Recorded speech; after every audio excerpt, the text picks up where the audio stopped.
Far beyond the highest mountains, where the sky stretches into endless color, there exists a magical realm known as Irideska, the kingdom of the rainbow sky. Here, rainbows were not just light, they were alive. They curved like shimmering bridges and carried the emotions of the world below. And in this radiant kingdom lived a curious and thoughtful royal, Princess Avelini, the princess of the rainbow sky. While others spent their days weaving perfect rainbows, Avelini had a different fascination. Humans. She would often sit at the edge of the clouds. She saw joy and kindness, but she also saw greed, pride, and selfishness. What makes a heart truly good? She would often wonder. Determined to find the answer, Avelini made a decision. She would leave the sky, not as a princess, but as someone ordinary. Far below,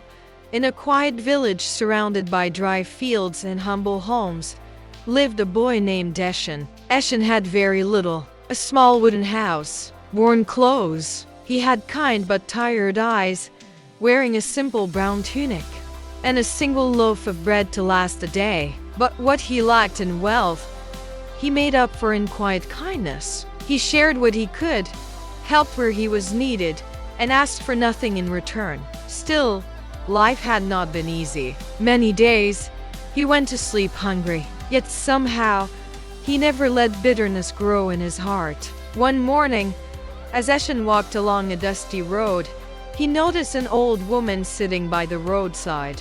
She looked tired, weak, and alone. "Child," she said softly, "I haven't eaten in days. Do you have anything to spare?" Eshen paused. He reached into his bag and looked at his only loaf of bread. If he gave it away, he would have nothing. No food, no certainty, just hunger. For a moment, he hesitated, not because he didn't want to help, but because he was human, and fear whispered to him, "What if you need this later?" But then, he looked at the woman again, and without another word, he broke the bread in half. He handed her the larger piece. "Here," he said gently, "this will help you more than me." The old woman smiled, a strange knowing smile. "Thank you," she said.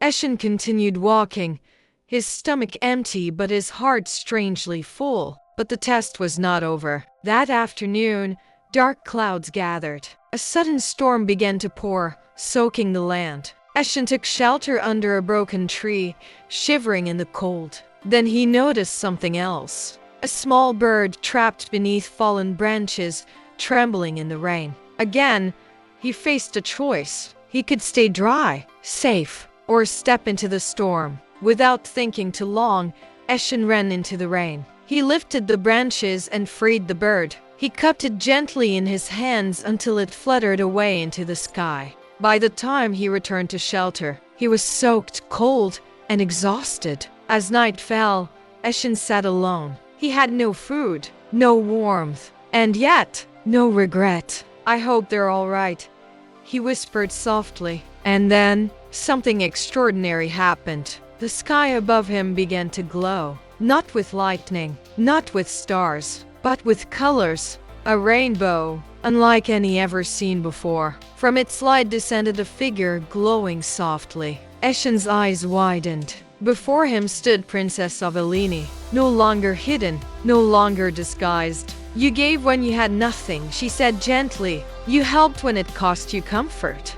Eshen blinked in surprise. "You were the old woman?" "And the bird," she smiled. "I didn't know. I wasn't trying to prove anything." "I know," Avelini said softly. "That is why you passed." She raised her hand, and the rainbow light wrapped around him. The ground beneath him transformed. The dry land softened into green. Trees blossomed. Streams began to flow where there had been none. His village, once struggling, began to change. "This is your reward," Avelini said.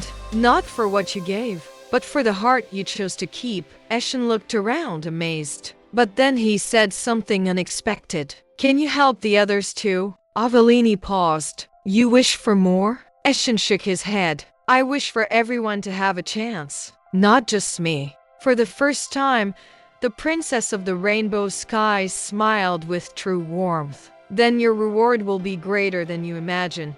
The rainbow expanded, stretching far beyond the village, touching lands far and wide. Wherever it passed, it brought not riches, but opportunity, hope, and the quiet strength to choose kindness. And as for Eshen, he lived a life no longer of struggle, but of purpose. Not because he was given everything, but because he had proven he needed very little to be truly good. High above, in the kingdom of Irideska, Avalini returned to her place among the skies. But she was no longer searching for answers, because she had found the truth she had been looking for all along. And sometimes when a rainbow stretches across the sky after a storm, if you look closely, you might feel something more than beauty, something deeper. A quiet reminder that kindness is not measured by how much you have, but by what you choose to give. Moral of the story: true goodness is revealed not in moments of abundance, but in moments of sacrifice. A kind heart gives not because it can, but because it chooses to.